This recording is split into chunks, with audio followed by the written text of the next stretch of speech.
Hi guys, if I haven't introduced myself already, I'm Carolyn. I was planning on going on a camping trip today.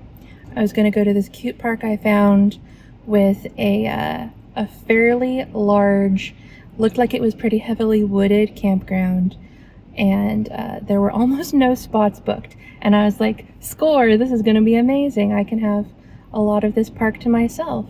And then I looked at the weather, and there's a reason that those sites aren't booked. They're non-electric sites, so you're not going to have a bunch of RVers hooked up with their AC going. And today, the heat index is going to be over 100. So I'm not going to be going camping today. I am pushing it back to next week. I have a day picked out. I'm going to keep on watching the weather because if it stays cool on that day, I'm still going to go. But if it becomes blistering, nightmarishly hot, I'm probably going to need to change my plans up. So I live in a part of the country that is fairly hot and very, very humid. That means that hot feels hotter. If you're not familiar with living in a humid area, I can't really express to you how much more oppressive the heat feels. So when I was younger, I lived in Utah. I was in high altitude Utah, where the heat only felt really oppressive when there was an inversion layer going on and like the air felt heavier. Other than that, the heat felt fine. Here, not so much. Like, it can be hard to breathe. It can be hard to breathe with how unbelievably hot and oppressive the air gets. So the smart thing for me to do during the summer will be mostly to retreat to either the coast or to mountains. My nearest mountains are not as high as the Wasatch Front was, but they're still high altitude enough that I think I'll be able to get some relief from some of the heat, but not all of the extreme oppressive heat of this region. So my posts are going to be a little bit sporadic this summer based on just when I'm able to get out. I was even thinking today, like, I would just go and cook myself lunch in the park. I'm going to show you what my temperature gauge on my car says it is. It is 11 o'clock in the morning and it is 89 degrees where my car is right now. It's going, and that's without the taking into account the heat index from the humidity. So like, I'm probably not going to do anything today. I'm in a park right now because I wanted a like nice background. But I am going to be going home and hunkering down at home because it's just not safe. We're at the point where it's just too hot for me to be out and about, especially in my little, like, I've got my little sedan. There's no way that I could spend a whole day in this vehicle or in my tent. Oh yeah, that's another thing.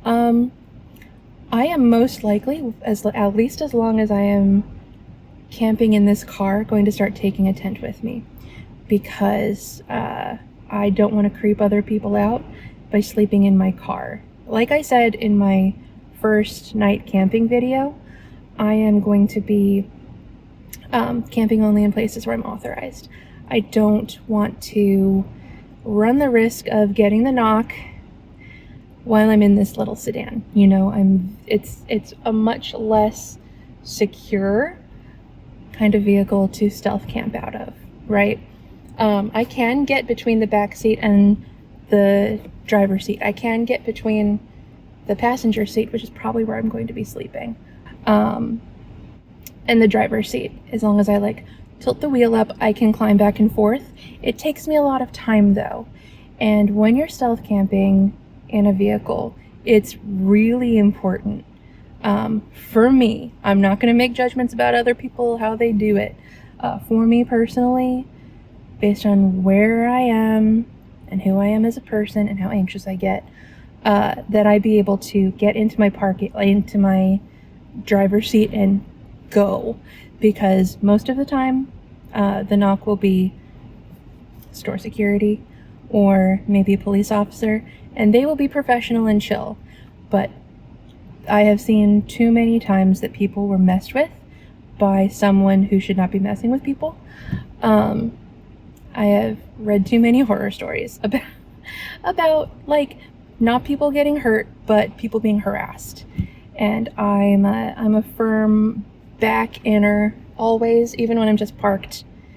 I'm in a park in the middle of the day, and I still backed in, so that I can go forward and get out. I'm on team be able to escape if you have to. And that's just, it's a lot less viable if I'm sleeping stealth camped somewhere, right? I mean, I could sleep in my driver's seat, but I wouldn't be able to set up really nicely. So, I don't know, we'll work it out. But there is more on the way.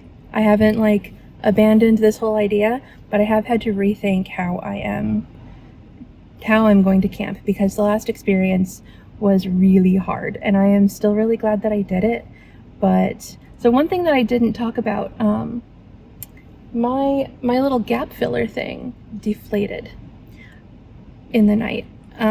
So there's a leak somewhere, and I'm not 100% certain if it's worth fixing the leak, because I don't know that I'm going to try sleeping in the back seat again.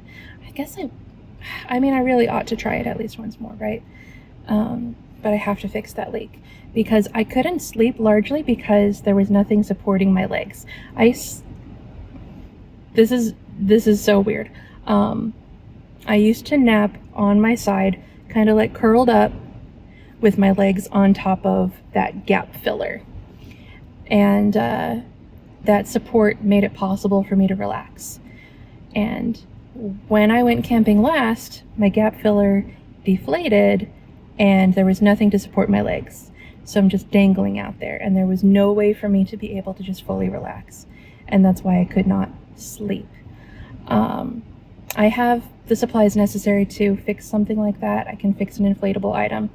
I would feel bad if I didn't give it one more try, because the back seat is so much more comfortable than the front seat. In theory, it's so much more cozy, at least, than the front seat. In theory, in practice, it was not great. It was not a good experience. It was not a great experience from a getting rest standpoint, and from a feeling like I am camping standpoint. It was a good experience in terms of, oh, that's a nice car. Dodge Chargers, man, they are really just good looking vehicles. Anyway, it was a good experience in terms of getting out of my comfort zone and doing something that I've been wanting to do. But I need more rest when I'm doing this, especially since I would like to go more places, and it's hard. I will have shown you my dashboard. You can see I've got high mileage, and this is a Kia. This is not a car that's going to make it across the continent. It's just not going to happen. I don't want to put my car through that, but I think that I could make it a day away from home again.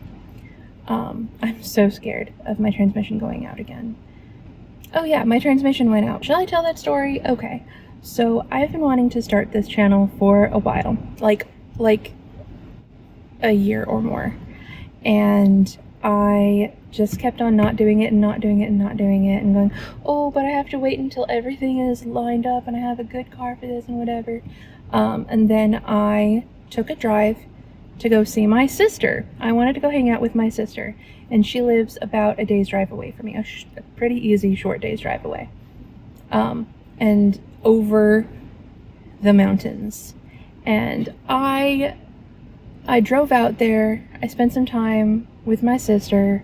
I ate some food from home. I missed my home food, and I drove home back to where I live now. My transmission went out while I was in the middle of the mountains, about halfway home. So, and it was like in an area with not the greatest cell coverage, in mountains. It was a really bad time. So my husband came out and rescued me, and we had a new transmission put in. Modern transmissions suck. I'm just gonna say it. I don't like that I can't even check my own fluid level. Like I feel completely helpless with the newer vehicles anyway. I have opinions about cars, just the experience of driving cars, but it's all very secondary. Where was I going? Oh yeah, so he had to come out and rescue me, and I was sitting there in this hotel waiting for the tow truck to get my car. And I was like, this would have been a perfect thing to be able to vlog. Why wasn't I vlogging this trip? I need to just start doing it. But then I haven't been on another like drive to go anywhere because I've been so scared of my car breaking down again, because it is a high mileage vehicle. It's not that old model years wise, but it is over 100,000 miles, and it is a Kia. I'm just scared. I'm scared of something else very expensive going wrong while I'm far away from home. My poor husband drove out to get me in the middle of the night. Got me Taco Bell. Anyway, that's a whole lot of rambling. I'm probably going to cut a good chunk of it, but suffice it to say, I will be posting. I will be going on little adventures and taking you with me. Please be patient with me while I figure out what I'm doing, though, because there's a lot going on, and I have to figure out what is going to be healthy for me to do and what is going to be fun for me to do. Yeah. So, if you've stuck around this long, I don't know why, but also thank you. And I hope to see you when I go on my next actual legitimate adventure, probably next week. So, thank you for hanging out, and I'll see you next time. Bye!